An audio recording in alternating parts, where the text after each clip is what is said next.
Le Rav arrive, je ne suis même pas là pour l'accueillir alors que je suis quand même censée vivre ici. Le scénario improbable, pendant que le Rav arrive, mon fils est en train de m'offrir mon cadeau d'anniversaire. Oh, donc je suis doublement gâtée aujourd'hui entre ce cadeau et surtout la présence du Rav Razi qui habite à Jérusalem. C'est bien ça. Alors ma fille m'a dit, elle était surprise, elle me dit mais maman, c'est la première fois, mais heureusement que le Rav, tu vas l'entendre, parce qu'elle vous entend quand elle est à Beit Vegan, elle habite là-bas. C'est qui votre fille, elle est où? Non, elle n'est pas là, elle est là-bas. Oh là là, ça y est, elle a pris son envol depuis longtemps. Ah, bah, et elle me dit, vous allez voir, vous allez comprendre qu'est-ce que c'est que la Torah d'Israël, entre autres. Et on le remercie infiniment parce qu'il démarre par nous, Créteil. Donc voilà, il est à l'honneur aujourd'hui. On le remercie infiniment. Et puis, ce qui m'a fait tilt aussi à vous toutes, c'est le titre. Et là, on s'est dit, la réflexion arrive. Bezrat Hashem. Merci infiniment. Ben, merci beaucoup à Madame Elisheva, on ne m'a pas dit son nom de famille, donc Athias. Ça me fait très plaisir d'être là. Comme vous dites, je commence la tournée avec ce cours. Je suis arrivé ce matin. La dernière fois en mars, quand je suis arrivé, on m'a remercié d'avoir amené le soleil avec moi. Cette fois-ci, je suis arrivé, on m'a remercié d'avoir amené avec moi la fraîcheur. Et de cette façon-là, j'ai dépassé les météorologues. Les météorologues, j'ai rien contre eux. On dit que la météorologie, c'est une science exacte. Le seul problème, c'est que le météorologue, ils ne la connaissent pas. Baruch Hashem, que Hashem, il est miséricordieux et il fait en sorte qu'on puisse se retrouver dans de bonnes conditions, Bezrat Hashem, pour pouvoir étudier la Torah. J'aimerais commencer par une introduction. Une fois, je donnais un cours et il y a un homme qui s'adresse à moi et qui me dit, écoutez, Kvod Harav, la vie, elle n'est pas juste. La vie, Dieu, il n'est pas juste. Ce que j'aime bien quand on me dit Dieu, il n'est pas juste, ça veut dire que déjà, Dieu existe. C'est-à-dire qu'on peut déjà discuter avec cette personne-là.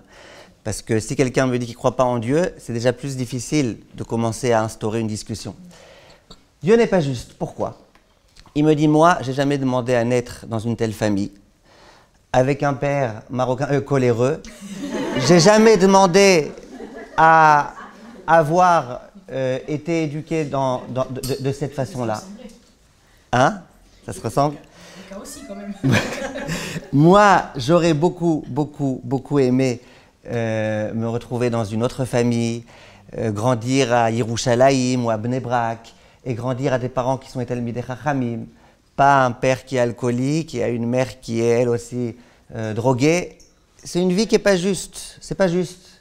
Et moi, après, on s'étonne qu'au jour d'aujourd'hui, j'en sois là où j'en suis, et qu'au jour d'aujourd'hui, j'ai tellement de mal à avancer et à progresser, et c'est pas juste. Voilà ce que cet homme-là me dit. C'était une intonation un petit peu de question, donc ça m'a permis de pouvoir répondre. Et ce qu'il me disait, c'est que si jamais il était né dans une famille dans laquelle ses parents ils avaient eu l'idée, bien que c'est un garçon, de l'appeler Alice, et qu'il était né au pays des merveilles, sa vie, elle aurait été bien plus belle. Mais, en tant que David Ben Couscous, ça n'a pas été. Je me suis adressé à lui et je lui ai dit, écoute, je vais te raconter une histoire. Un jour, il y a une trentaine d'années, dans le Olam Haneshamot, vous ne faites pas de cauchemar à 21h si on vous parle du Olam Haneshamot, ça va? Dans le Olam Haneshamot, il y a une âme qui devait descendre sur terre. Et Akadosh Baruch Hu, il s'adressait à cette âme, il lui a dit, dis-moi, qu'est-ce que tu veux que je fasse de toi? Tu sais quoi? Je vais te mettre dans une famille, à Bnei Brak, avec un père qui a une longue barbe, des grosses lunettes, un grand chapeau, et puis tu vas te trouver dans un endroit dans lequel il n'y a pas de problème de pritzout, il n'y a pas de problème de lachon hara, il n'y a aucun problème, tu auras une vie facile, détente, pas trop de risque de trébucher, et puis voilà. Cette âme-là, elle a dit à Kadosh Baruch Hu, ah ouais, mais c'est pas juste. Ben, si c'est trop facile, s'il n'y a pas la moindre possibilité qu'il y ait des épreuves, eh ben c'est trop facile, alors il va être où mon mérite? Alors Hachem, il a dit à cette âme, oui, Alors, on peut te mettre dans un endroit un peu plus embêtant, un peu plus difficile, dans lequel il y a un peu plus d'épreuves. Mais ça va pas être facile. Et cette âme-là, elle dit à Hachem, oui, moi je suis partant. Alors Hachem, il dit, bon, ok, donc tu veux que ce soit difficile. Alors regarde, on va te mettre à Créteil, près de chez Madame Mathias, des cours de Torah à chaque instant. Il y a beaucoup de bonnes choses. Bon, c'est peut-être pas Bnei Brak, mais c'est quand même pas mal. Il y a un gmar, comme vous dites, Livnat, un gmar. Et non, en hébreu, on dit un gmar. C'est quoi gmar? Gaz, chashmal, maïm. D'accord? Alors, il y a plein de bonnes choses. Alors, cette âme-là, elle a dit à Hachem, maintenant, ça va être trop facile, alors. Non, moi, amène-moi dans les bas-fonds de tel endroit, dans lequel ça va être plus difficile. Au moins que j'ai un mérite, que j'ai quelque chose. Hachem dit, mais ça va être dur. C'est vrai que si tu réussis, ça va être grandiose, mais imagine que tu échoues. Et cette âme-là, elle a dit à Hachem, non, écoute Hachem, moi, ça vaut le coup, je veux pouvoir me battre, je veux pouvoir être mis à l'épreuve, et je veux pouvoir faire mes preuves, et je veux aussi pouvoir avoir droit à une grande part du Olam Haba, parce que la part du Olam Haba, elle est dépendante de notre combat, ici sur Terre. Et bien ça, je lui ai dit que cette âme-là, c'était l'âme de David, Ben Couscous. C'était cette âme-là. Et au moment où tu as voulu descendre sur terre, au Kadosh Baruch Hu, il a voulu que tu descendes sur terre, il t'a demandé qu'est-ce que tu veux. Et ça, c'est écrit dans tous les textes de Chazal. Tous les grands Chachamim y ramènent, et c'est des midrashim explicites, que jamais l'âme, elle descend, avant qu'on lui ait demandé qu'est-ce que tu veux être, où tu veux être, dans quelle famille tu veux te trouver. Tout à l'heure, je demandais chez Madame Waknin, je demandais aux enfants, parce qu'eux aussi, ça les a interpellés le sujet. Alors j'ai demandé à un enfant, je lui ai dit, dis-moi, elle s'appelle Serach. Je lui ai dit, Serach, si jamais Hachem il t'avait demandé qu'est-ce que tu aurais aimé être, qu'est-ce que tu aurais dit? Alors elle me regarde comme ça, elle me dit, ne me dis pas que tu comptes poser cette question à toutes les personnes qui sont au cours. Eh bien si, alors je vais vous poser la question, vous c'est Mazal? Non, on ne va pas vous poser la question à vous toutes. C'est Mazal, c'est ça? Oui, c'est Mazal. D'accord. Non, elle vous a dit tout à l'heure Mazal, je me suis... Alors, on ne va pas poser la question à vous toutes, mais ce qui est sûr, c'est que vous toutes, vous avez choisi, avant de descendre sur Terre, d'être ce que vous êtes, avec vos qualités, avec vos défauts, avec les aspects faciles, avec les aspects un petit peu plus difficiles. Ça, c'est un premier point qu'il faut comprendre. Maintenant, j'aimerais poser une question. Baruch Hashem, je ne sais pas comment ça, j'ai eu une siata d'Ishmaïa énorme, ma réponse, elle a marché. David, il est sorti tout content, tout heureux, avec le sourire, il volait comme ça, tellement qu'il était content de ma réponse. C'était ça ma réponse, mais bon, il y a des gens qui vont dire, écoute, ta réponse, ok, moi je ne me rappelle pas avoir dit que j'aimais avoir ce corps, et que je voulais avoir cette tronche, et que je voulais avoir cette famille, et que je voulais avoir tel problème. Il y en a qui me disent non. Il y en a une qui me dit, moi je ne me supporte pas. Tous les matins, je me regarde devant le miroir, et je vois que je suis grosse. À votre avis, Raph, qu'est-ce que je dis quand je me vois grosse? Mince. Elle me dit, moi, je n'ai jamais demandé. J'ai jamais demandé à être grosse, j'ai jamais demandé à être moins intelligente, plus intelligente, à avoir telle couleur de cheveux, telle couleur. Je n'ai pas demandé tout ça. Donc, premièrement, il faut se poser la question, qu'est-ce qu'on répond à ce genre de personnes? Deuxième phénomène que ça serait bien de comprendre. Comment ça se fait que dans certaines familles, il y a deux enfants? Les deux enfants, ça peut être des jumeaux. Donc, sous-entendu, c'est les mêmes, ils fonctionnent de la même façon, ils ont reçu la même éducation, ils portent peut-être même les mêmes gènes. Et ces deux enfants, il y en a un, il devient un dealer, il fume la moquette, il paraît qu'il a commencé le 1er juin. Et quand je lui ai dit, mais je comprends pas, il faut pas se droguer. Il me dit, si écrit dans les Kétoret, on le dit tous les jours. Car les samim, samim en hébreu c'est se shooter. Alors je lui dis ok, mais t'as pas lu la suite. Il y a écrit car les samim, nataf. Tu t'appelles pas nataf, toi, tu t'appelles Ben Couscous. D'accord. Et l'autre, au contraire, c'est quelqu'un qui a bien grandi, qui est devenu quelqu'un de sage, quelqu'un de très grand. Comment dans la même famille c'est possible? Une histoire qui s'est produite, qui a été racontée par l'un des plus grands pédagogues en Israël. Un jour, ce pédagogue, il a été invité quelque part pour donner un cours et pour essayer de parler aux jeunes. Et c'est des jeunes qui étaient devenus des jeunes délinquants, des juifs. Les pauvres, des délinquants qui étaient narcomanes et qui étaient tombés dans tous les plus graves problèmes. Et un jour, donc, ce pédagogue, il s'est adressé à l'un au cas le plus compliqué. Et il lui a dit, dis-moi, comment on peut essayer d'avancer, de quoi tu veux qu'on parle aujourd'hui? L'autre, il lui a dit, écoutez, pourquoi vous voulez parler avec moi? Quand on a vu notre père assassiner devant nos propres yeux notre mère, qu'est-ce que vous voulez qu'on fasse? Alors le pédagogue, il dit, ouais, c'est vrai, quoi, t'as vécu ça, c'est vrai, quoi, toi, t'as vu de tes propres yeux ton père? Il dit, c'est ce que j'ai vu de mes propres yeux. Qu'est-ce que vous voulez que je fasse? Comment vous voulez que je tombe pas dans la drogue et encore, tout ça, c'est déjà bien. Bon, le pédagogue, il a quand même essayé de lui parler, il a essayé de lui parler malgré tout de la possibilité de prendre de l'avant, et de la possibilité, malgré toutes les difficultés, de ne pas rester dans la difficulté, et il lui a parlé de libre arbitre, il lui a parlé de pas mal de choses. Et bon, il a fait ce qu'il a pu avec lui, mais bon, c'était pas très joyeux. Quelques mois ou années après, je ne me rappelle plus du détail de l'histoire, il a été invité, ce pédagogue, dans une autre école, dans un autre endroit. Il était dans cet endroit, et il a dit aux jeunes, c'était une classe, il dit de quoi vous voulez qu'on parle aujourd'hui? Et on l'a prévenu à l'avance, sache que dans cette école, il y a des cas graves. Donc sache juste, ne te vexe pas s'il y a des questions un peu osées. Il y a un des élèves qui lève la main et qui dit, moi je voulais savoir, l'homme c'est un animal ou c'est un être humain? Alors le ravi dit, quoi, je ne comprends pas. Il dit, oui, je veux savoir, est-ce que l'homme c'est un animal, il fait juste ce qu'il veut, c'est une bête féroce et il est complètement soumis à ses pulsions, ou est-ce que l'homme c'est un être humain et qu'il a la possibilité de prendre des décisions et qu'il a le monopole de ses actes? C'est quoi? Alors ce conférencier, il commence à lui parler, ce pédagogue, et il lui dit, pourquoi tu poses cette question? Il dit, parce que je sais pas, parfois je vois des gens qui ont des comportements complètement grossiers, et parfois je vois quand même des gens qui sont capables de réfléchir, d'agir en ayant réfléchi. Donc je ne sais pas exactement c'est quoi l'homme. Et il continue à poser des questions, et des questions, et des questions, et des questions. À la fin du cours, le pédagogue, il vient voir cet homme-là, ce jeune homme-là, et lui dit, dis-moi, tu m'as l'air intéressant, toi, Technin, tu as des bonnes questions, tu as l'air de quelqu'un de réfléchi. C'est rare de voir des gens de ton âge qui se posent ce genre de questions philosophiques. Il dit, tu peux m'expliquer un petit peu d'où tu viens? Il dit, je vais vous dire la vérité. Moi, j'ai toujours voulu penser que l'homme, c'était un être humain, que c'est le fils d'Akadosh Baruch Hu, mais depuis le jour où j'ai vu mon père assassiner ma mère devant mes propres yeux, j'ai commencé à me poser des questions. Et là, immédiatement, il raconte, ce pédagogue, il dit, ça m'a fait tilt. Il a regardé, il lui a dit, mais ton histoire, elle me dit quelque chose. Mais toi aussi, je te connais, ton visage, il me dit quelque chose. L'autre, il lui a dit, ah, ne me dites pas que vous avez donné cours là-bas et qu'il y avait mon jumeau qui était là-bas. C'était son jumeau qui était là-bas. Il y a eu deux jumeaux. L'un, c'était quelqu'un de réfléchi, quelqu'un qui voulait prendre de l'avant, quelqu'un qui se posait des questions. L'autre qui a fui dans l'alcool et les autres choses. Maintenant, évidemment, chaque personne a sa sensibilité, chaque personne a sa neshama, chaque personne a... Et il n'est pas, Shalom, question de dire ici que tu vois qu'il y a un libre arbitre et que peu importe ce qui t'est arrivé, c'est évident que non.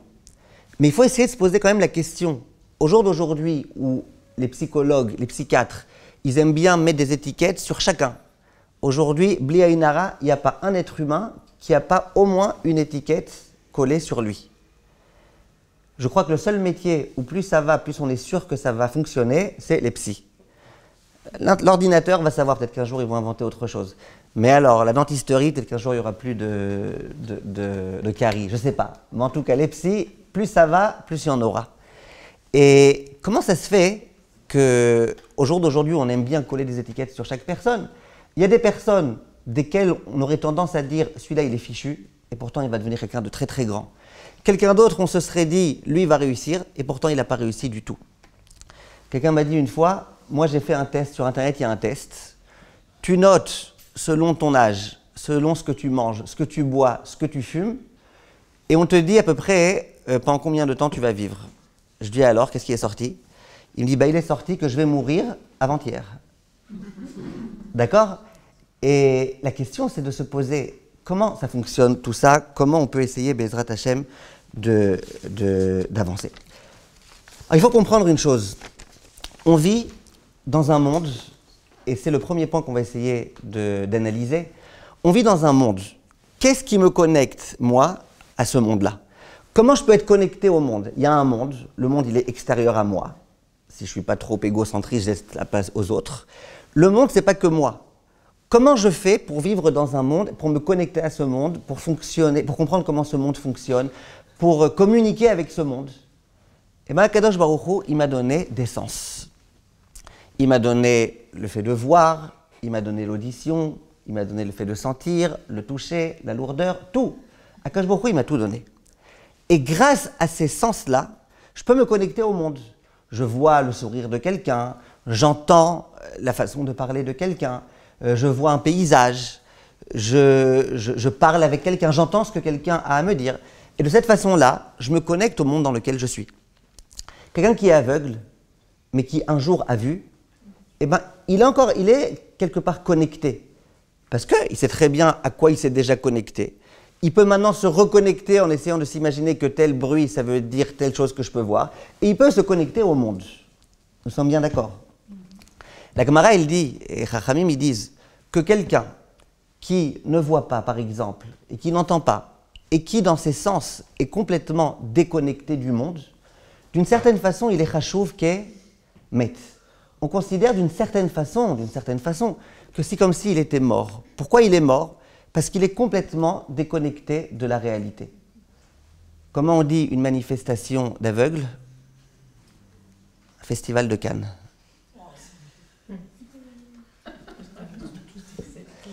Dommage qu'elle n'est pas, elle venait à Cannes, elle, en ce moment.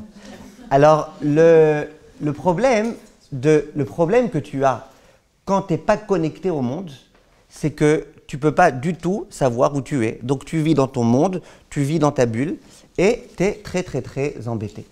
Donc, la première façon, après on va aller plus loin, mais déjà, le premier abord que j'ai face à la réalité du monde, ça passe par mes sens. Je vois des choses, j'entends des choses, et je communique des choses. C'est pour ça qu'un jour, il y a un homme qui s'appelait Louis, il est tombé amoureux d'une femme qui s'appelait Claire. Baruch Hashem, c'était le grand amour. Un jour, malheureusement, ils se sont séparés, et le jour où ils se sont séparés, il y a eu deux catastrophes. Claire a perdu Louis, et Louis ne voyait plus Claire. Quand tu n'as plus Louis, plus Claire, plus rien, eh ben, on est déconnecté. Ça, c'est le premier point. Maintenant, on continue. Une fois qu'on a bien compris que je suis connecté au monde par rapport à ce que je vois, est-ce que tout s'arrête là? Est-ce que si je vois quelque chose d'heureux, je serai heureux? Si je vois quelque chose de malheureux, je serai malheureux? Ou pas? Alors, il faut comprendre que non. Les sens, ils me permettent de percevoir quelque chose. Une fois que j'ai perçu la chose, j'ai vu quelque chose, eh ben, il va y avoir mon cerveau, il va y avoir mes sentiments, il va y avoir toute une machine qui va se mettre en marche et qui va essayer d'analyser ce que j'ai vu. Une fois que je vais analyser les choses que j'ai vues ou que j'ai entendues, ou que j'ai touché, que j'ai senti, eh ben, là, je vais pouvoir transformer cette chose-là en quelque chose de positif ou quelque chose de négatif. Et ça, c'est très simple, hein, c'est évident, ce n'est pas des très grands chidushim, mais si on n'y réfléchit pas, on ne le voit pas suffisamment. Par exemple, prenez une climatisation qui tombe en panne. Disons une femme qui est frileuse, c'est un pléonasme ça. Une fois, il y avait une femme, elle disait à son mari, c'est quoi un pléonasme? Alors son mari lui a dit, un pléonasme, c'est comme quand tu dis, tu montes en haut, ou tu descends en bas, ou une femme de ménage. Elle lui a mis un gros coup de poing, et il a dit, ça, c'est une plaie au nez. D'accord? Là, on a affaire à disons un homme dont la clim, elle tombe en panne. C'est catastrophique. Catastrophique. Une femme pour laquelle il n'y avait pas d'allusion à rien du tout là. Non, ni un pléonasme, ni un pléonasme. Une femme pour laquelle la climatisation s'éteint, si elle est frileuse, ça lui fait rien du tout. Donc tu vas me dire, mais la climatisation c'est quelque chose de bien ou de pas bien. Que ça tombe en panne, c'est bien ou c'est pas bien. Tout dépend de la façon dont tu interprètes cette chose-là. Et ça, c'est très, très, très important de comprendre. Le Rav Shach, par exemple, dans l'introduction au Avi Ezri, il dit, il n'y a pas eu un jour dans ma vie où j'ai eu un vrai nachat. Un jour où j'ai pu dire Ishtabar Shemo, aujourd'hui j'ai eu une bonne journée, tout s'est bien passé, pas un souci. Il n'y a pas eu un jour comme ça dans ma vie. Comme ça, le Rav Shach, il dit de lui-même. Il dit, et pourtant, il n'y a pas eu un homme plus heureux que moi. Alors, dans les Yeshivot, on aurait dit, tardez des sasserés, ça se contredit. Rav Shach, qu'est-ce que tu racontes? D'une part, tu me dis que tu n'as pas eu un jour sans nachat, d'autre part, il faut comprendre. Il y a les événements de la vie. Les événements de la vie peuvent être faciles, ils peuvent être difficiles, ils peuvent être... Mais après, tout va dépendre de la façon dont je le perçois. L'autre fois, je disais, une femme qui est comme ça, devant sa piscine, et elle voit d'un coup un crocodile, qu'est-ce qu'elle va faire? Elle va s'enfuir tout de suite, à toute vitesse. Même quand elle voit un cafard, elle s'enfuit. Un homme, quand il voit un crocodile, il dit « ça a la piscine Lacoste ». D'accord? Et ça veut dire quoi? Ça fait peur un crocodile ou pas? Ben, ça dépend de ta façon de voir les choses. Un jour, quelqu'un m'a raconté une histoire très mignonne et je voulais la partager avec vous. C'est un jour un petit oisillon qui est tombé du nid. Et puis il avait très très froid, c'était en plein hiver, il avait très très froid. Il y a un fermier qui s'est dit, le pauvre, il fait de la peine, il va mourir de froid. Il l'a pris et il l'a mis dans une grosse gousse de vache, il l'a mis dedans. Au moins ça l'a réchauffé. Le petit oisillon était tout content, il était en train de patauger comme ça dans la gadoue. Et puis il s'est mis à siffloter tellement qu'il était heureux. Baruch Hashem, on l'a sauvé. Il y a un renard qui vient, il le prend, il le sort de la gousse et ensuite il l'avale. 3 leçons qu'on doit apprendre de là. Première leçon, ce n'est pas toutes les personnes qui te mettent dans la gousse qui veulent ton mal. Deuxième leçon, ce n'est pas toutes les personnes qui te sortent de la gadoue qui veulent ton bien. Troisième leçon, quand tu es dans la gadoue, tais-toi. D'accord? Ce que je veux dire, c'est qu'il y a beaucoup de choses qui dépendent de ta perception. En soi, ce n'est pas mauvais, ce n'est pas bon. Tout dépend de la façon dont tu perçois les choses. Ça, c'est un point qui est important. Donc, premièrement, première étape du raisonnement, déjà, j'ai des sens qui me permettent de voir, parce que sans sens, il n'y a rien à analyser. Si tu scannes rien du tout, tu n'as rien à analyser. D'abord, il faut scanner ce qui se passe dans le monde. Une fois que tu as scanné, tu vas devoir analyser. J'aimerais maintenant essayer d'expliquer ça en allant un petit peu plus en profondeur. On va prendre un exemple, Bezrat Hashem, d'un sentiment. On va prendre un exemple, on va essayer de comprendre comment ça fonctionne, ce sentiment-là. Prenons le sentiment de la pitié. C'est quoi le sentiment de la pitié? Qu'est-ce qu'il faut que je vois? Qu'est-ce qu'il faut que je scanne pour que j'ai pitié de quelqu'un?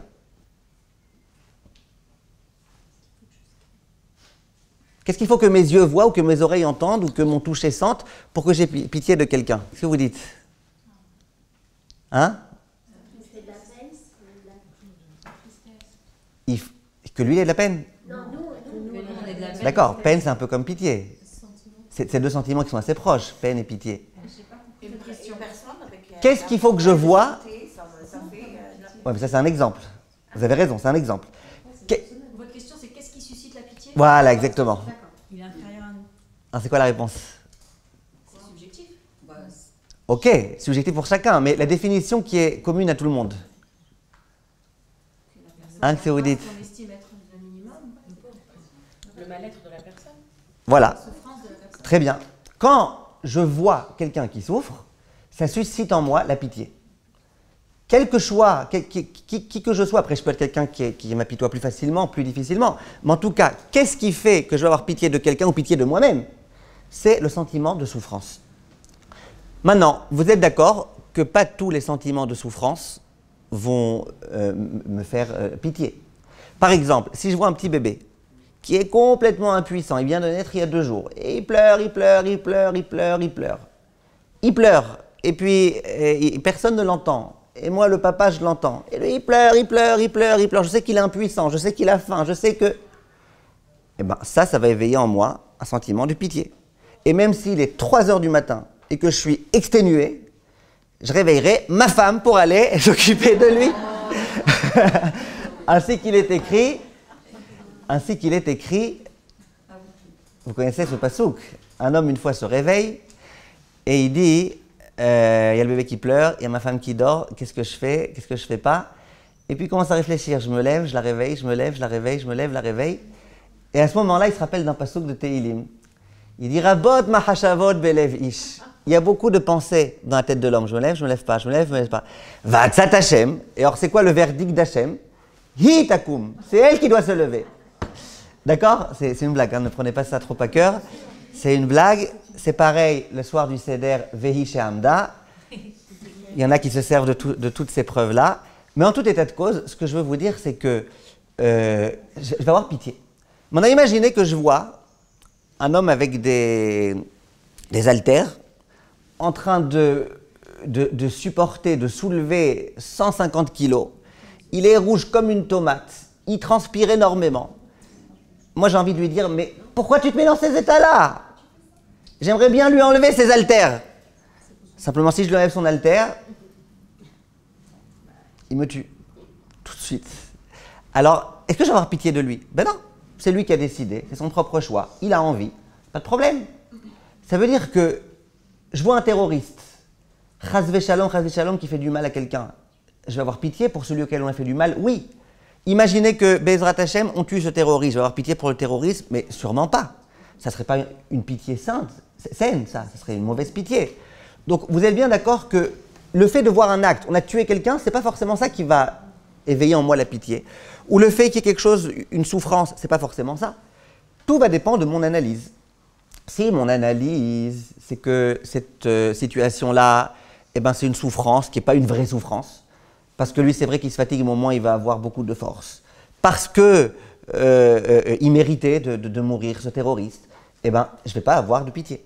Donc, ce n'est pas uniquement ce que mes yeux voient qui me permettent d'établir quelque chose, ça dépend aussi de quoi? Ça dépend aussi d'autre chose. Imaginez, par exemple, que je vois quelqu'un qui subit une épreuve très difficile, quelqu'un qui a une grave maladie. Je viens le voir, je me dis, mais comment je vais faire pour le consoler? Comment je vais faire? Comment je vais faire? Moi-même, ça fait 3 nuits que je ne dors pas parce que j'ai perdu 15 shekels il y a 2 jours. Et je me dis, comment je vais faire pour le consoler? Comment je vais faire? J'arrive, je le vois serein, avec le sourire, il est tout content, il souffle pas un instant, il est de bonne humeur, et il me dit, mais ça va, c'est comme ça la vie, t'inquiète pas, bientôt je vais aller rejoindre mes grands-parents, je vais aller rejoindre mes parents, et qu'est-ce qu'il y a? Je ne mérite pas moi aussi un petit peu de repos auprès d'Akadosh Baruch Hu. Tu vois qu'il est serein, pas il joue un jeu, tu vois qu'il est serein.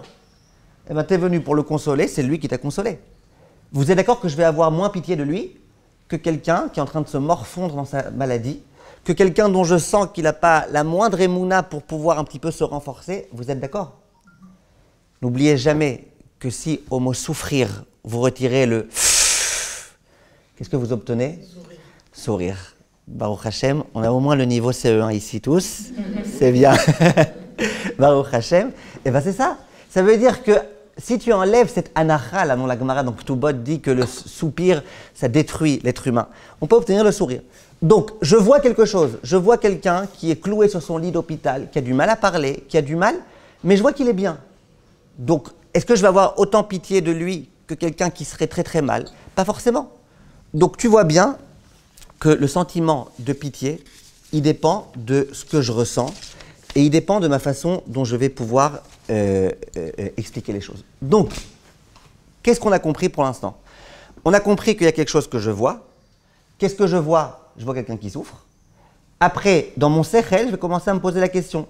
Ça mérite que je souffre pour lui ou pas? Ça mérite que j'ai de la pitié pour lui? C'est vraiment une souffrance? C'est une souffrance qui lui revient vraiment pas, auquel cas j'ai pitié? Ou c'est une souffrance, c'est normal qu'il y ait cette souffrance et j'aurai pas de pitié? Comprenez comment ça fonctionne? Maintenant, j'ai une question. De quoi ça va dépendre mon interprétation? Parce qu'on a tout compris. Tout dépend de mon interprétation. N'est-ce pas? Ça veut dire que ce que je vois, c'est encore rien. T'as vu, ok, t'as vu. Ce que t'as vu, c'est rien. Ce que t'as entendu, c'est rien. Ça va dépendre de ton interprétation. Maintenant, mon interprétation, elle, de quoi elle dépend? Parce que si on dit que l'interprétation, elle dépend que de ma bonne volonté d'être positif, optimiste, ou au contraire d'être pessimiste, alors très bien. Peu importe ce qui m'arrive dans ma vie, peu importe ce que je vois dans ma vie, je peux toujours décider de voir les choses de façon positive et tout ira bien. Oui ou non? Vous suivez? Est-ce que ma parchanout, est-ce que mon analyse des choses, elle est vraiment entre mes mains ou pas? Alors, on va essayer de réfléchir un tout petit peu de quoi ça dépend la parchanout. Imaginez qu'un jour, je suis en train de me promener comme ça, j'avais un peu trop bu, je me promène, d'un coup, quelqu'un me pousse et paf, il me pousse comme ça à 2 mètres de distance. Je me lève, je me dis, je vais me retourner, je vais l'esquinter. Si j'arrive. Et à ce moment-là, je me retourne et je vois un train, un TGV qui passe à toute vitesse. Si jamais ce monsieur-là, très gentil, il ne m'avait pas poussé, il n'y aurait plus eu de Ezriel. Il y aurait eu 2 demi peut-être. Il n'y aurait plus. Rien. Est-ce que je vais me fâcher contre l'autre? Au contraire, je vais l'embrasser, je vais l'enlacer, je vais le remercier. Vous êtes d'accord avec moi? Pourquoi? Parce qu'il est gentil avec moi, il m'a sauvé la vie. Qu'est-ce qui fait que dans un premier temps, je me suis dit, je vais le tuer celui-là? Bon, j'étais sous, ok, mais à part ça, pourquoi dans un premier temps, je me suis dit, je vais le tuer? Pourquoi je ne me suis pas dit, eh bien, visiblement, si quelqu'un me donne un gros coup, c'est parce qu'il m'aime.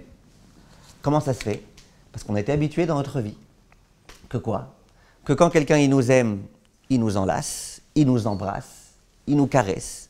Et que quand quelqu'un il nous déteste, il nous hait, eh ben, il nous donne des coups, il nous fait mal. Donc, puisque dans ma conscience, l'amour, elle se traduit, elle se manifeste par le fait qu'on embrasse et qu'on enlace, et pas par le fait qu'on fasse mal à quelqu'un. Si quelqu'un m'a fait mal, visiblement, c'est qu'il voulait mon mal. N'est-ce pas? On dit que les couples, quand ils se marient, ils se veulent et ils s'enlacent. Au bout d'un certain nombre d'années, quelquefois, malheureusement, ils s'en lassent et ils s'en veulent. Donc il faut savoir faire attention à interpréter les choses. Là, vous voyez bien que la même situation, je me suis pris un coup par quelqu'un, elle pouvait être positive, elle pouvait être négative. Celui qui regardait, par exemple, la situation d'un peu plus loin, qui avait plus de perspective, qui voyait un train qui allait arriver, qui voyait un gugus sur les rails, et qui voyait quelqu'un qui l'a poussé, lui dirait « mais il est trop gentil celui-là, c'est un héros ». Et moi je dis c'est un zéro. Pourquoi? Parce que moi, je n'ai pas le recul qu'il faut. Donc vous voyez bien que la parchanout, elle est quelquefois indépendante de ma volonté. C'est ce qu'on m'a rentré dans mon esprit. Si je suis dans une société dans laquelle perdre de l'argent, ça signifie l'horreur. Une société dans laquelle arriver en retard, ça veut dire être mal poli. C'est pas de ma faute. Si on est dans une société dans laquelle donner un coup à quelqu'un, ça veut dire le haïr. Si on est dans une société dans laquelle rôter, c'est être dégoûtant. Non, parce qu'il y a des endroits dans lesquels, quand tu veux dire à la balade à bête que la nourriture était très bonne, tu fais un rot. Après, tu veux que je te répète qu'elle était bonne la nourriture? Non, merci. Eh bien, quand je vais voir quelqu'un qui va faire un rot, je vais me dire il est mal poli. Quand je vais voir quelqu'un qui est en retard, je vais me dire il est mal poli. Quand je vais voir une perte d'argent, je vais me dire c'est l'horreur. Parce que c'est ce à quoi on m'a habitué. Donc, on est un petit peu piégé là. On est un petit peu... Hein? Voilà, exactement. On est ici un petit peu conditionné. Je vais vous donner un autre exemple. Il y a un grand rave, enfin un grand rave, je ne sais pas si c'est un grand rave, en tout cas c'est un grand homme de Gemara. Il s'appelle le Rav Valis, Rav Yossi Valis. C'est le directeur de Arachim. Arachim, il donne beaucoup de shiurei Torah, beaucoup de choses. Lui, c'est le directeur de Arachim. Cet homme-là, il s'appelle Rav Yossi Valis. Cet homme-là, l'une des choses qu'il aime bien faire dans sa vie, à part diffuser la Torah au maximum, il aime bien les perroquets. Il a chez lui des perroquets. Et entre autres, il a un perroquet, c'est vraiment le perroquet, il connaît une centaine de mots. Non seulement il connaît une centaine de mots, mais en plus, il est capable d'imiter la voix des gens. Quelquefois, ça fait des choumots, parce que quand Shabbat, il y a le téléphone qui sonne. Alors, le perroquet, parfois, il fait « Allô Yossi » Medaber, Mastavra, Baruch Hashem. Ça fait un peu l'archouma pendant Shabbat, les voisins, ils entendent, ça fait un peu l'archouma. Bon.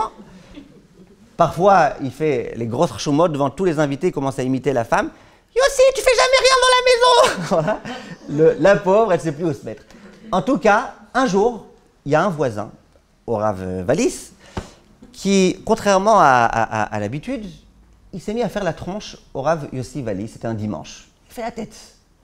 Lundi, il se revoit, il lui fait la tête. Il dit, mais qu'est-ce qu'il y a? Pourquoi il me fait la tête? 2 jours consécutifs. Le 3e jour, il lui fait encore plus la tête. Le Rav Yossi se dit, bon, ben écoute, si on fait tout ce chesed-là, tout ce zikouï arabim, peut-être on fait au moins du zikouï arabim entre les voisins. Il va voir le voisin, lui dit, dis-moi, pourquoi t'es fâché contre moi? T'es fâché ou t'es pas fâché? D'abord, avant, pourquoi? T'es fâché ou t'es pas fâché? Il dit, comment? Il dit, pourquoi t'es fâché? Il dit, mais si tu veux plus qu'on ait des relations, toi et moi, dis-le-moi franchement. Il dit, mais bien sûr que je veux avoir des relations avec toi, qu'est-ce qui se passe? Il dit, mais pourquoi alors quand je tape à la porte le Shabbat, tu m'ouvres pas? Il dit quoi, ce Shabbat, t'as tapé à la porte? Il dit oui. Il dit mais j'étais pas à la maison. Il dit ah, tu recommences pas toi, hein? Je t'ai entendu, toi, ta femme parler. C'était le perroquet. Maintenant, est-ce qu'il pouvait s'imaginer, c'était quoi le plus logique? C'est qu'il y a monsieur et madame qui sont là, mais qui ne veulent pas m'ouvrir, surtout s'il est un peu parano. Ou est-ce que le plus logique, c'est de dire, il y a un perroquet qui imite, mais en fait, ils ne sont pas là? Le plus logique, c'est de dire qu'ils ne m'aiment pas, n'est-ce pas? Eh bien, c'est un peu comme ça, à chaque fois, comme vous dites, qu'on est conditionné. C'est-à-dire, quand quelqu'un me frappe, c'est qu'il ne m'aime pas. Quand quelqu'un me parle méchamment, c'est qu'il ne m'aime pas. Quand quelqu'un m'ouvre pas la porte, eh ben, c'est pas qu'il y a un perroquet, c'est qu'il n'a pas envie de m'ouvrir la porte. C'est comme ça qu'on est conditionné. Donc, on a affaire là à un problème. Parce que si je vous disais, par exemple, à vous toutes, à moi-même, si je disais, tout ce qui se passe dans le monde, peu importe, tout dépend de notre perception des choses, de notre vision des choses, de notre analyse des choses. Alors, on pourrait sortir de ce cours en disant, allez, on va changer d'optique, on va devenir des optimistes, on va commencer à regarder le bien de chaque situation, et puis voilà. Mais si on dit qu'on est conditionné, parce que la famille dans laquelle je suis, l'état dans lequel je suis, les consensus qu'on m'a rentrés dans ma tête, les choses, elles font que je raisonne d'une certaine façon. Donc, tout est conditionné. Ce que je vois, je le vois. Ça, de toute façon, on voit tous la même chose. Mais ma façon d'analyser, eh ben, ça va être la façon que j'ai reçue de mes parents et de mes grands-parents et de mes arrière-grands-parents. Si on m'a rentré dans la tête sans arrêt qu'une belle-mère c'est saoulant, je peux avoir la plus belle belle-mère du monde. Dans ma tête, je vous assure, les gens ils se marient, ils disent mais quand est-ce qu'elle a commencé à faire des histoires elle? Ça fait déjà 1 an qu'on est mariés, elle n'a pas encore fait d'histoire. Ouais, visiblement c'est qu'elle est en train de me cacher, de me couver quelque chose. Et parce qu'on a rentré ça dans la tête. Alors la question, ça va être de se poser, est-ce qu'il y a par hasard une solution à tout ça? Alors, Be'ezrat Hashem, on va essayer tout de suite de donner la solution. La solution, elle tient en un mot. Je pense que pas mal d'entre vous connaissez ce mot, j'espère en tous les cas. Ce mot, c'est la Emouna. La Emouna en Akadosh Baruch Hu. La Emouna, elle va nous permettre de résoudre toutes ces choses-là. C'est quoi exactement la Emouna? Mais d'abord, on va essayer de réfléchir, Be'ezrat Hashem. Qu'est-ce qui fait qu'un homme... C'est un avion ou de l'orage? Je repars, hein? Non, parce que si c'est un avion, on ne fait pas la bracha. Si c'est l'orage, on fait la bracha. On va voir ce qui se passe. Alors, il y a un concept qui s'appelle la Emouna. Maintenant, regardez quelque chose. C'est quoi, d'une façon générale, on en reparlera dans les autres cours de la tournée, mais très rapidement. Qu'est-ce qui donne à l'homme du bonheur? Le bonheur, les Sifrei Kabbalah, ils expliquent, les Sifrei Moussar, ils expliquent, et le Rav Dessler, il insiste beaucoup sur ça, et le Baal HaSulam, il insiste beaucoup sur ça. Le bonheur, c'est ce qu'on appelle le miloui d'un chisaron. J'ai un manque, je sens qu'il me manque quelque chose, ça peut être du matériel, ça peut être du spirituel, ça peut être de l'affection, il me manque de l'affection, quelqu'un m'apporte cette affection, eh ben, je me sens bien. Je manque de kavod, quelqu'un me donne du kavod, je me sens bien. Je manque d'argent, quelqu'un me donne de l'argent, je me sens bien. Le bonheur, c'est quand il y avait quelque chose qui me manquait, je crevais de faim, j'ai mangé, je me sens bien. C'est quoi la tristesse, la souffrance, la difficulté, le déplaisir? C'est l'inverse. C'est soit quand je voulais remplir un manque, mais que je ne peux pas, on m'empêche. Soit, quand encore pire, on me prend ce que j'avais déjà. Ça s'appelle comment? Ça s'appelle, tu crées un chisaron, tu crées un manque. Quelqu'un, il connaissait beaucoup de choses, il a eu un coup de perte de mémoire, il a tout oublié, et ben c'est terrible. Pourquoi? Parce qu'il avait quelque chose et maintenant il sent un manque. Et quand il va commencer à recompléter ce manque, il va recommencer un petit peu à sentir du bonheur, du fait qu'il est capable de compléter cette chose-là. D'accord, ça c'est clair? Il a fait. Maintenant, j'ai une question. Quand je dépense de l'argent, est-ce que je suis heureux ou est-ce que je suis malheureux? Vous allez dire, ça dépend de quelle ville du Maroc je viens. Ok. Moi, je ne suis pas meknessia. Ah, là, il y a un vrai clair. Baruch ata Adonai Eloheinu melech haolam oseh maaseh bereshit. Il va sur une bande très glissante, le Rav, avec les Miknassi. Il y a Rena là. Il y en a 3 là. Alors, non, mon père il est marocain, ma mère elle est ashkénaze, alors ça explose. Baruch ata Adonai Eloheinu melech haolam shekocho gvorato maleh olam. Alors, je ne me vexe pas hein, si vous faites la bracha, au contraire, hein, faites la bracha si vous entendez, faites la bracha.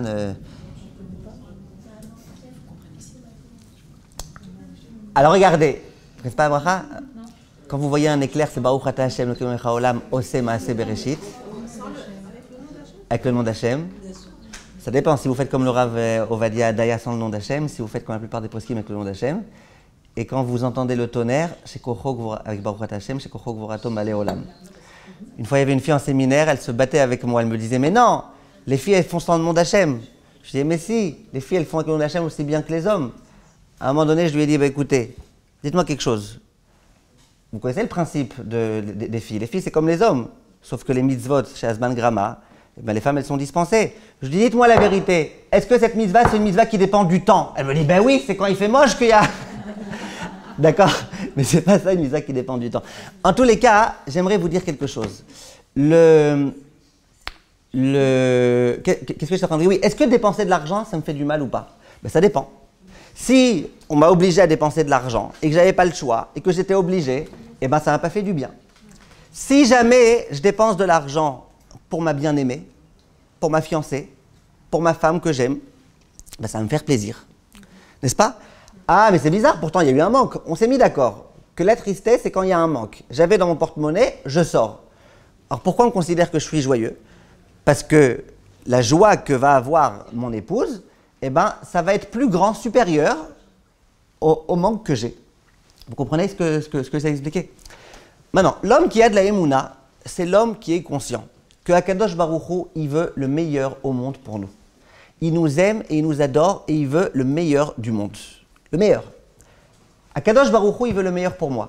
Si je lui demande, donne-moi s'il te plaît 1 milliard, et pour lui, c'est rien du tout. C'est vraiment rien du tout. Ne croyez pas qu'il va te dire, dis-moi, t'as pas exagéré. Ah non, lui, Hachem, pour lui, 1 milliard, c'est rien. Si je demande à Hachem, donne-moi 1 milliard, et qu'il refuse de me le donner, eh ben, ça veut dire que quoi? Que c'est le bien pour moi. Que c'est le bien pour moi de ne pas le recevoir. Et si j'avais 1 milliard, et qu'Akadosh Baruch Hu, il me l'a pris, c'est que c'est le bon pour moi. N'est-ce pas? Le juif, c'est quelqu'un qui va s'habituer dans sa vie à comprendre et à interpréter les choses comme étant ce qui se passe, c'est le meilleur au monde pour moi. Les coachers, ils appellent ça faire des choses qui nous ressemblent, passer des vacances qui nous ressemblent, avoir une vie qui nous ressemble. Je ne sais pas pourquoi elle doit nous ressembler, mais visiblement, ils veulent dire quelque chose qui convient, qui est adapté. En tout état de cause, le principe, il consiste à dire que la Emouna, elle vient te rappeler ce qui se passe dans le monde, c'est le meilleur pour toi.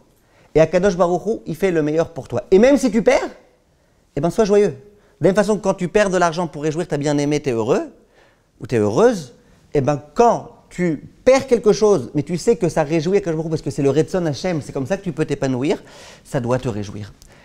Ça veut dire que celui qui a de la Emouna et qui est conscient, parce que la Emouna, ce n'est pas simplement penser qu'Hachem est très grand mais qu'il nous a oubliés. Ça, c'est les païens qui pensent. La Emouna, c'est savoir qu'Akadosh Baruch Hu, il est là, et qui a Ashgacha Pratit, et qui s'occupe de nous, qui se préoccupe de nous, qui nous aime, que tout est réglé, que tout est... Vous comprenez? Donc, celui qui a de la Emouna, il est capable d'interpréter les choses, que forcément, tout ce qui se passe, c'est pour le bien.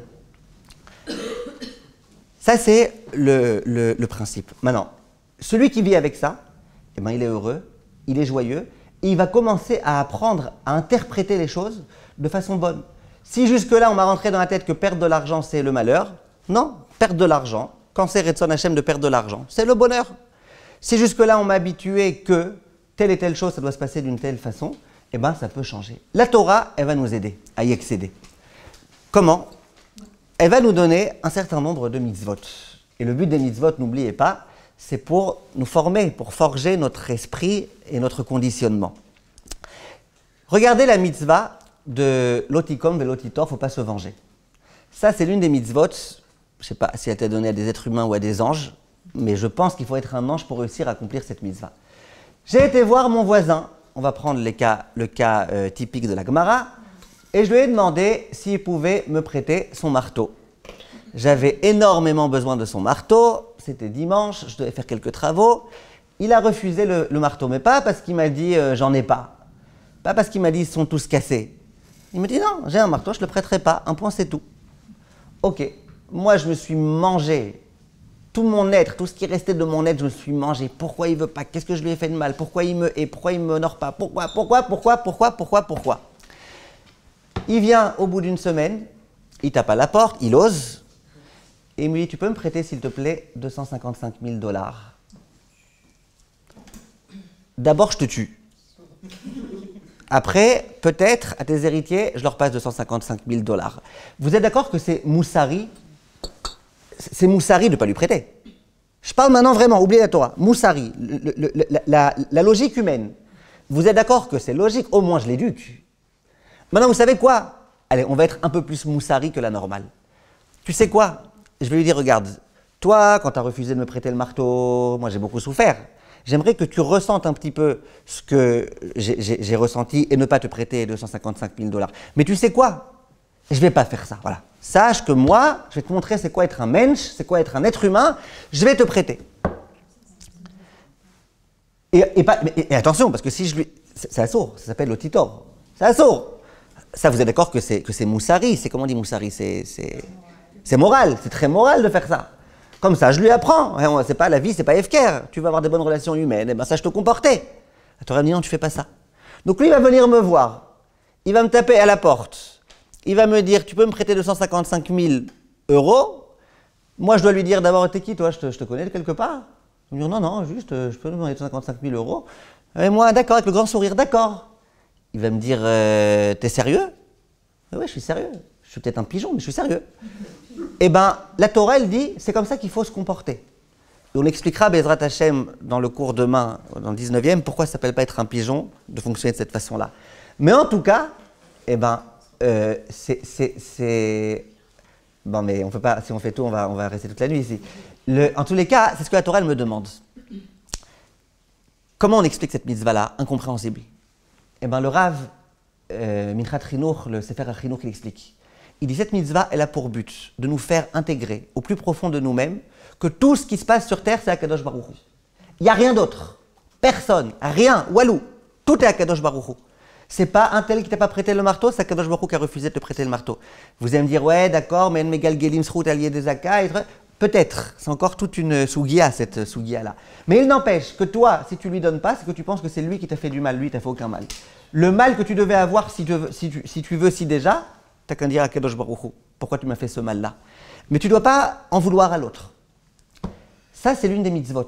Qu'est-ce qu'elle nous apprend, cette mitzvah? Parce que quand, à force de vivre au long de notre vie, on passe notre temps à vivre avec l'otikom et l'otitor. L'autre, il n'est pas venu à ton mariage, mais toi, tu vas aller. Pas pour lui dire mais tu vas aller parce que tu vas aller. Qu'est-ce qui se passe? Tu vas t'habituer à comprendre que Kadosh Baruch Hu fait tout. Quand un être humain s'habitue à comprendre que Kadosh Baruch Hu fait tout, tout va bien se passer. Quand quelqu'un il est fâché, très fâché, comment ma belle-mère elle s'est permis de me faire? Mais c'est pas ta belle-mère, c'est Kadosh Baruch Hu. Hachem il a décidé que ça se passe comme ça. Et ça va nous changer toute autre interprétation. Parce que nous on s'est habitué à ce que si tu es Ashkenaz, tu es accepté dans tel yeshiva. Et si tu es Sfarad, tu es refusé. Et si tu es proche d'un tel, de telle école, tu vas être accepté. Et sinon, tu es refusé. Et ta belle-mère, forcément, elle ne va pas t'aimer. Et l'autre, on est habitué à ça. Mais il faut à un moment donné casser tout ça. Toutes les mitzvot de la Torah nous disent casse tout ça, casse. Il n'y a pas de belle-mère qui fait plus de mal que ce qui t'était prévu. Et si ça n'avait pas été ta belle-mère, ça aurait pu être ton beau-père, c'est pas mieux. Il n'y a pas de problème d'école qui t'a été refusé. Toi, tu ne devais pas rentrer en tel yeshiva. Donc, Hachem a fait que tu sois Sfarad et qu'un Sfarad à Ponovitch, pour une raison que j'ignore, il n'est pas toujours accepté de la façon la meilleure. Et voilà. Ça permet à l'être humain de changer pas simplement sa vision des choses, parce que la vision sera toujours la même, mais de changer sa parchanout, de changer son interprétation des choses. Et c'est un grand chidouche que la Torah elle nous apporte. Et j'aimerais vous dire quelque chose d'autre. C'est que celui qui s'habitue toute sa vie à fonctionner de cette façon-là, ce que la Torah dit, c'est bien. Ce que Akadosh Baruch Hu dit, c'est bien. Ce que le Rav dit, c'est bien. Et bien celui-là, il sera heureux. Celui-là, il sera toujours heureux. Celui-là, il donnera des interprétations positives à tout ce qui se passe dans sa vie. Pourquoi ? Parce qu'il est capable de comprendre que c'est de cette façon-là que ça va fonctionner. Il y a une autre mitzvah, et on va Bezrat Hashem bientôt s'arrêter avec ça. Il y a une autre mitzvah qu'Akadosh Baruch Hu nous a donnée. Cette mitzvah-là, c'est la mitzvah de l'Adoun et Adam, les Kav Zechut. Il faut juger les gens, les kav zechut. Positivement, favorablement. Ça veut dire quoi? Ça veut dire premièrement que si déjà je dois juger quelqu'un, parce que je vous dis la vérité, moi ce que je préférerais, c'est qu'on ne soit pas des juges. Qui t'a demandé d'être un juge? Une fois je racontais, il y a une fille qui passait son temps à me dire mais pourquoi lui, et pourquoi elle, et pourquoi elle m'a fait cette tête, et pourquoi elle a réagi, et pourquoi, et pourquoi, et pourquoi, et pourquoi. Il y a des gens qui sont très très forts pour ça. Ils font des dialogues avec la réponse, est-ce qu'ils vont répondre à la réponse, est-ce que l'autre va réagir, vous connaissez ça? Très polonais, mais c'est... Il y a une façon de fonctionner qui s'appelle Il y a une façon de fonctionner qui s'appelle... Qu'est-ce que je disais? De juger l'autre. Alors il y a une fille, elle passait son temps à juger tout le monde. Je lui ai dit, mais dites-moi, qui vous a demandé de juger? Elle dit, je sais pas, j'arrive pas à m'empêcher. Je lui ai dit, bon, dites-moi, vous êtes... comment vous vous appelez? Elle me dit, je m'appelle Diana. Je dis, ah. J'ai pas eu le temps de continuer, elle me dit, mon nom de famille, Dayan. Et son fruit préféré, l'avocat. Qu'est-ce que tu veux faire? Elle, c'est une juge. On t'a pas demandé de juger. Mais si déjà tu dois juger, comment il faut que tu juges? Favorablement. Ça veut dire quoi favorablement?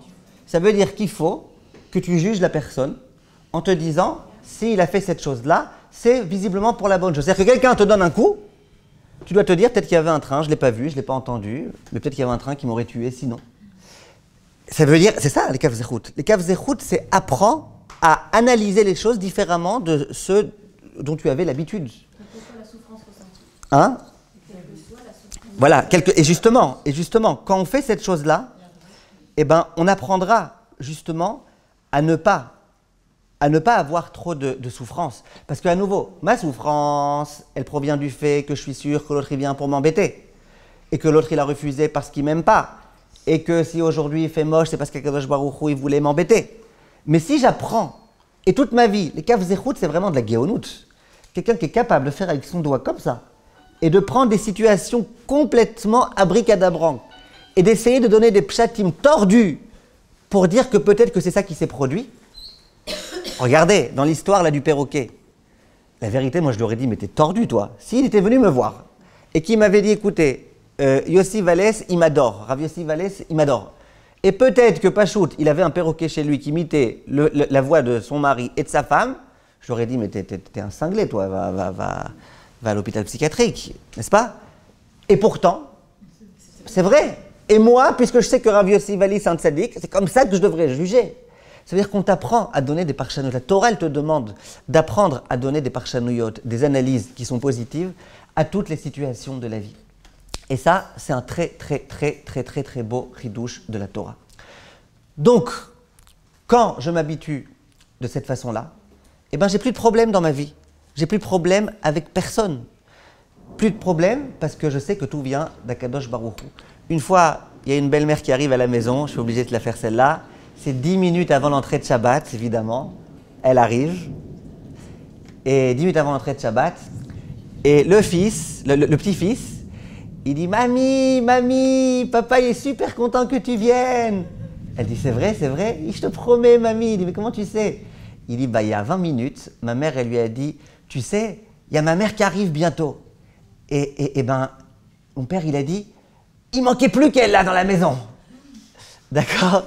En tout cas, le principe de base, c'est que quand tu donnes une parchanout positive, toute la vie, elle devient positive. Tous les événements de la vie deviennent positifs. Maintenant, vous allez me dire quelque chose. Et ça, c'est un passouk explicite. Le passouk qui dit « Ivelet Adam tesalef darko, ve'al Hashem izaf libo ». Ça veut dire quoi? L'homme tordu, c'est lui qui interprète mal les choses. Et après, il s'énerve contre Akadosh Baruch Hu.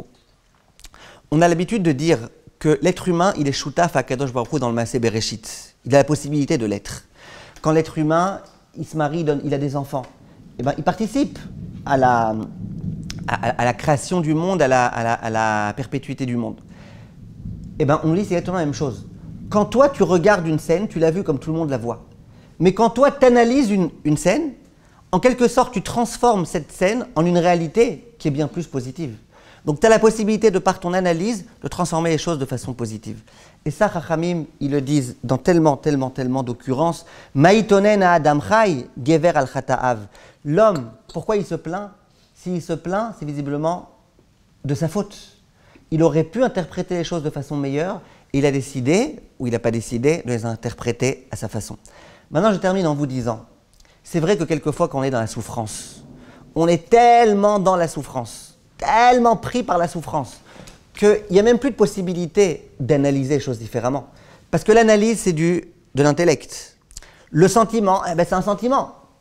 Maintenant, si c'est un petit sentiment, ou si ça concerne quelqu'un d'autre et pas moi, donc c'est toujours un peu moins fort, en tous les cas, c'est pas censé être, mais ça l'est. Donc, tu peux mettre un petit peu d'analyse et essayer de prendre du recul.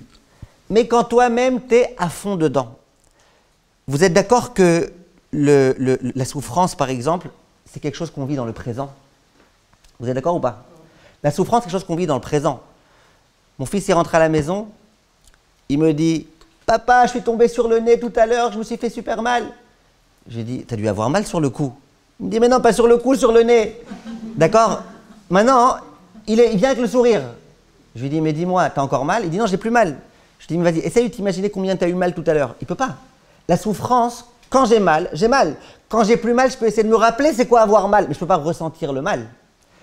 Vous êtes d'accord avec moi? Dans tout, c'est pareil. Une femme, elle dit à son mari, je ne donnerai pas de Haïda, elle dit à son mari, tu peux m'inviter au resto s'il te plaît, ça fait longtemps qu'on n'a pas été. Le mari dit, ça va, on y a déjà été, il y a 2 ans. Alors elle lui dit, ok, alors viens, on y va maintenant. Il dit, écoute, essaye de t'imaginer le kiff que c'était de manger la quiche il y a 2 ans, et revis ça maintenant. Impossible. Lui, c'est toujours pas remis de l'addition, des 200 shekels d'il y a 2 ans. Mais elle ne peut pas se refaire le kiff. Ça veut dire que le sentiment, c'est du présent. Maintenant, comment je fais quand je suis dans un sentiment très dur? Comment je fais? Pourquoi? Pour ne pas le prendre trop à cœur. C'est difficile. Alors, si c'est un sentiment qui n'est pas trop fort et que tu arrives encore à mettre du sechel, que tout ce qu'Hachem fait est pour le bien et tu n'as qu'à avoir une analyse positive, ça ira. Mais si tu ne peux pas, tu vas craquer. Mais il y a quand même un conseil. Hillel HaZaken, vous connaissez cette Gemara dans Masechet Shabbat, qui raconte qu'il y a un homme qui est venu le voir vendredi, 2 heures avant Shabbat, il était en train de prendre sa douche. Hillel HaZaken, vous connaissez cette Gemara? Et il s'est dit, Hillel HaZaken, il a fait un pari avec quelqu'un, il dit, viens au pari, je ne sais pas combien d'argent, 200 et quelques argent, que je vais l'énerver, Hillel. Il vient, l'autre, il tape à la porte, Hillel est là, Hillel est là, Hillel est là. Comme ça, il dit la camarade. Mikan Hillel, il n'y a pas un Hillel ici, il n'y a pas un... Hillel, il sort, visiblement avec son peignoir, je ne sais pas exactement comment. Il dit, oui, mon fils, qu'est-ce que tu as? Il dit, j'ai une question. Il dit, vas-y, dis-moi. Il dit, pourquoi les Chinois, ils ont les yeux comme ça? Comme ça, il pose. Aridia, tu poses une bonne question, mon fils. Et il lui explique. Il lui dit, parce qu'ils habitent, il ne parlait pas des Chinois, il parlait d'une autre Eda, mais il dit, parce qu'ils habitent dans un endroit où il y a beaucoup de sable, donc il faut que... Après, il retourne dans sa douche, le Rav. L'autre, il revient, Mikan Hillel. Le Rav, il ressort tranquillement. Peinard, il est en peignoir. Il dit, qu'est-ce que tu veux, mon fils? Il dit, pourquoi tel Eda, ils ont les pieds assez gros? Il dit, c'est normal, ils habitent dans des endroits où il y a beaucoup de trous, donc il faut bien que... Il dit, d'accord. Mais Kitsour, 3e fois, il pose une question autant débile. Le Rav, il répond avec le même humour. Et à un moment donné, l'autre, il dit vraiment, on dit de toi, Hillel, que tu es un grand Rav. Il dit oui. Il dit, je prie qu'il n'y en ait pas beaucoup des comme toi. Il a dit, qu'est-ce que je t'ai fait? Je t'ai répondu à tes questions, tranquille. Je ne suis même pas énervé une seconde. Il dit, à cause de toi, j'ai perdu à mon pari. Il lui dit, je suis désolé, mais il vaut mieux qu'il y ait des gens comme moi. Et ça vaut le coup que tu perdes même 400 € et que moi, je ne me mette pas en colère. Ça, c'est Hillel. D'où il a eu cette force, Hillel? Moi, je me mets à la place de Hillel. La vérité, je ne sais pas ce qui se serait passé. Peut-être je serais resté dans ma douche. Mais je ne sais pas. Comment il a fait ça? Eh bien, la réponse, elle est très simple. Et Bezrat Hashem, on va rester sur ça, sur cette idée-là. Essayez de prendre cette leçon avec vous. Imaginez-vous toutes que je vous dise, regardez, il va y avoir maintenant, vous allez être toutes, et moi aussi, on va être mis à l'épreuve. Il va y avoir là quelqu'un de très antipathique qui va rentrer dans cette maison, si vous acceptez, la Bayat Habayit. Il va essayer, vous toutes, de vous énerver. Toutes. Chacune, il va vous trouver votre point faible, votre point machin, il va venir. Voilà. Je vous donne 10 minutes Pendant 10 minutes, Madame Waklin, vous faites de la méditation. 10 minutes, vous faites de la respiration, inspiration, respiration, 3 secondes entre les deux, méditation, relaxation, tout ce que vous voulez. Il va rentrer, pendant 20 minutes, il va être là. Je vous en supplie, ne vous mettez pas en colère. Est-ce que vous êtes toutes d'accord que vous serez toutes capables de ne pas vous mettre en colère, même si vraiment il exagère? Peut-être la Bahatabet, elle ne va pas être contente s'il lui casse tous ses machins, mais vous êtes d'accord, elle ne va pas se mettre en colère, elle va juste lui dire, monsieur, s'il vous plaît. N'est-ce pas? Pourquoi? Parce que vous avez été mise à l'épreuve. Une fois, il y en a un qui m'a dit, moi, même si tu me mets à l'épreuve, je suis prêt à recevoir et à accepter tout. Mais si ma belle-mère, elle vient, même 20 secondes, j'en peux plus. Je ne sais pas pourquoi, il était fâché contre sa belle-mère. Mais en tout cas, c'était le truc. Quand je suis prêt à l'épreuve, je suis capable d'être prêt. Le Rav Israël Salanter, il dit, c'est quoi un être humain? C'est quelqu'un qui est toujours prêt à l'épreuve. Chaque instant, il peut y avoir une épreuve de Emouna, une épreuve d'arnaque, une épreuve de comportement avec son mari, une épreuve de comportement avec ses parents, avec ses enfants. Chaque instant, il peut y avoir des épreuves. Si je suis prêt à l'épreuve, eh ben, ça pourra m'aider. Le résumé de notre cours Be'ezrat Hashem est là où je voulais en venir. On avait posé une question. On avait dit comment chaque être humain il peut, alors qu'il vit dans une situation difficile, alors qu'il n'a pas tout ce que l'autre a, comment il peut pouvoir s'estimer être heureux alors qu'il n'a pas tout ce qu'il voudrait?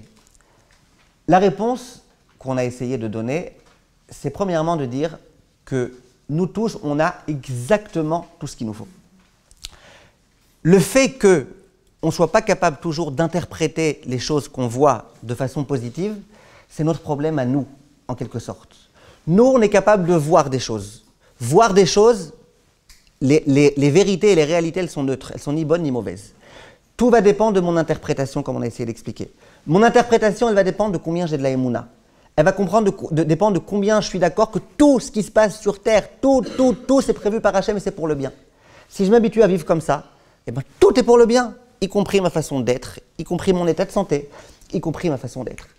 Et si vous me dites, mais finalement, il n'empêche qu'il y en a un qui est né à Bnei Brak, c'était le fils du Stay Peller, vous avez entendu parler, il est devenu Raphaël Kanievski. Il y en a un, c'était le fils d'un dealer, et il est fini au Père Lachaise. Tu vois bien qu'il y a des différences. Qu'est-ce que tu veux? Eh bien, la réponse, c'est que, ça le Rav Dessler, il le dit, et tous les Chachamim, ils le disent, il dit, Akadosh Baruch Hu, il met chacun dans ce monde avec des épreuves.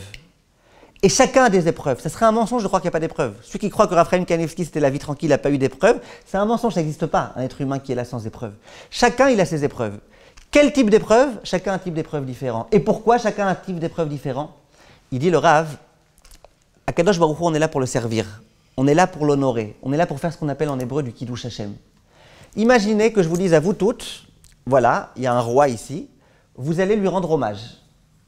Vous allez vous toutes préparer votre texte à dire avec les virgules là où il faut et les points.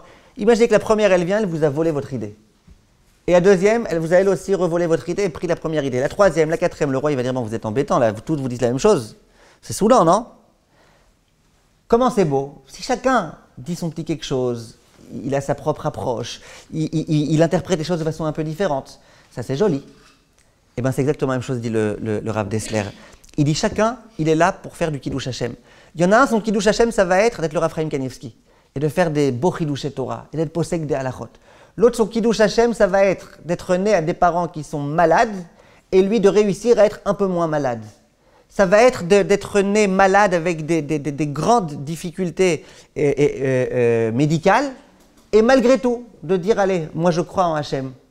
Et ça, on le voit quand il y a eu à Méron, par exemple, ce père-là, qui a eu un Français, qui a eu deux garçons qui ont disparu. Toute la nuit, il ne savait pas où ils étaient. Toute la nuit, il ne savait pas où ils étaient. Il a dit à Kadosh Baruch Hu, Hashem, je te demande une chose, s'il te plaît. Ne m'enlève pas ma Emouna. Mes enfants, je les ai peut-être perdus, je ne sais pas, j'espère que tout va bien. Mais ma Emouna, je t'en supplie, c'est la seule chose que j'ai vraiment. Ne me l'enlève pas. Ça, c'est pas un Kiddush Hashem de faire ça. C'est pas une façon de servir Hashem. Alors dans ce monde-ci, c'est difficile, mais dans l'Olam Haba, c'est du Kiddush Hashem que personne d'autre n'a pu faire, parce que Baruch Hashem, on n'a pas été dans cette situation-là. Notre Neshama en haut, avant de descendre sur terre, elle a décidé de ce qu'elle voulait être, de quel parcours elle voulait. Et quand on a du mal, c'est justement que Kadosh Baruch Hu, il nous veut il veut qu'on avance, il veut qu'on progresse. Si on vit de cette façon-là, dans cet état d'esprit-là, en gardant ça en tête sans arrêt, on a la possibilité, Bezrat Hashem, on aura la possibilité de se rapprocher d'Akadosh Baruch Hu, de grandir et de comprendre la beauté de la vie. Je voulais terminer en remerciant à nouveau la Bayat Habayit, en vous remerciant vous tous d'être là, en remerciant les organisatrices de la tournée qui ont fait corps et âme pour que Baruch Hashem, la tournée puisse bien se passer. J'aimerais terminer avec deux petites annonces. La première, il y a chaque Yom Tov qui arrive et Shabbat qui arrive, dès que quelqu'un me voit dans la rue, il me dit « Ah, au sujet de la minuterie. Alors j'ai mis la minuterie qu'elle s'éteigne à 10h, mais finalement je veux qu'elle s'éteigne à 11h, il fait trop chaud, il fait trop froid, le masgan, la clim, le truc. » N'est-ce pas, c'est des questions que vous vous posez toutes? Non? Moi, en tous les cas, c'est des questions en tant que Moréora qu'on me pose sans arrêt. Dès qu'il y a 3 jours de Yom Tov, Bichlal, de Shabbat et 2 jours de Yom Tov. Donc, on a fait Baruch Hashem un aimant avec le résumé de ces halachot-là. Je vais vous donner les éléments. Hein? Je vais vous donner les éléments. Ah, ils sont là. Toda Rabba. C'est un aimant. On le distribue pour toutes. Pour toutes, prenez-le, s'il vous plaît. Mettez-le sur votre frigo. Le mieux, évidemment, c'est de régler avant Shabbat et Yom Tov, de sorte à ce qu'il n'y ait pas besoin de toucher quoi que ce soit. Oui, distribuez s'il vous plaît. Le mieux, c'est de tout régler avant, mais dans le cas où il y a une personne malade, où il y a un enfant, où il y a une grande nécessité, eh ben, ça peut être utile de savoir qu'il y a des autorisations dans certains sens. Donc c'est de ça qu'il est question sur cet aimant. J'espère que ça pourra vous être utile, Bezrat Hashem. Deuxièmement, l'objet de la tournée, à chaque fois on trouve un objet, pour pas que ça soit 100% Hashem Shamaim Chas Veshalom. L'objet de la tournée, c'était un livre qui vient de paraître, Baruch Hashem, qui s'appelle Vacances cachères de A à Z. Il vient de paraître la semaine dernière, Baruch Hashem, c'est moi qui l'ai écrit, hein, juste que vous sachiez. Et c'est un livre dans lequel il y a tout ce qu'il faut savoir pendant les vacances. Tout, depuis Tfilat Aderer, quand tu prends le taxi après l'avion, est-ce que tu fais Tfilat Aderer dans le taxi ou tu attends d'être dans l'avion? À quel moment du décollage tu fais? Toutes les questions de cache-route, quand tu vas dans un pays où tu ne connais pas la cache-route, qu'est-ce que tu as le droit de prendre, qu'est-ce que tu n'as pas le droit de prendre. Tu arrives dans un hôtel et il n'y a pas de mezouza là-bas, ça appartient à un juif. Il y a des verres qui n'ont pas été trempés, qu'est-ce que tu fais avec?